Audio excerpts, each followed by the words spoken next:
পেরিয়ে গেছে 4 দশক, ব্যক্তি উদ্যোগে খরচ হয়েছে 300 কোটি টাকা। তবুও নির্মাণ কাজ শেষ হয়নি হাসপাতালে। যুগ যুগ ধরে পরিত্যক্ত ভবনটি এখন জঙ্গলে ঢাকা এবং মাদক সেবনের আখড়া।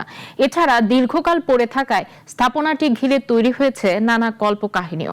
এলাকাবাসীর দাবি, নির্মাণ কাজ শেষ করে হাসপাতালটি চালু করা হোক, যাতে সুফল পায় মানুষ।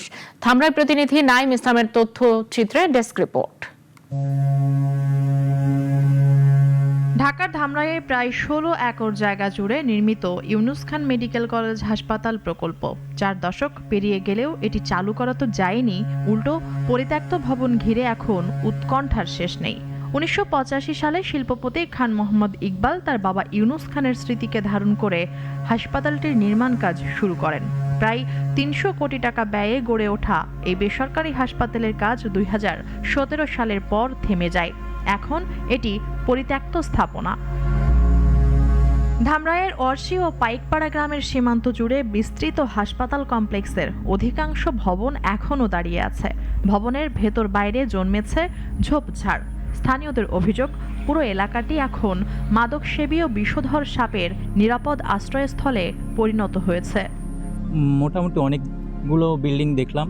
যিনি এটা তৈরি করেছে তিনি তার স্বপ্নের মতো করেই তৈরি করেছে, কিন্তু স্বপ্নটা বাস্তবায়ন এখন পর্যন্ত হয় নাই। মানবিক সেবায় যেন ব্যবহৃত হয় এবং এই পরিত্যক্ত অবস্থায় যেন না থাকে। বর্তমানে প্রকল্পটির দেখভাল করছে ইকবাল আহমেদ ফাউন্ডেশন। তবে সরকার বা কোনো ব্যক্তি হাসপাতালটি চালুর উদ্যোগ নিলে মালিকপক্ষ প্রয়োজনীয় সহযোগিতা দিতে প্রস্তুত বলেও জানান তারা। আমরা তো চাচ্ছি এটারে সরকার নিয়ে গেছে খুব ভালো হইতো, কারণ যারা আছে ইকবাল সাহেবের ছেলে যারা আছে তারা এটার প্রতি ওই রকম কোনো মোহনও নাই। স্থানীয়দের মতে ভবনটি পুনরুদ্ধার করে যথাযথ সুযোগ সুবিধা নিশ্চিত করে হাসপাতাল হিসেবে চালু হলে ধামরাইয়ের পাশাপাশি আশেপাশের কয়েক উপজেলার মানুষের উন্নত চিকিৎসা সেবার স্থল হতে পারে।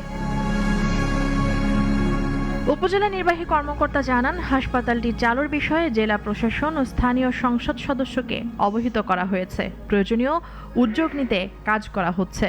এটা যেহেতু ব্যক্তিগত সম্পত্তি, ব্যক্তি পর্যায়ে নির্মাণের চেষ্টা করেছিলেন, তারা যদি সম্মতি দেয় তাহলে আমরা এটা সরকারকে অ্যাপ্রোচ করব সরকারিভাবে, যেটা সরকার যদি নিয়ে গিয়ে আবার ডেভেলপ করে চালু করে সে ব্যাপারটা।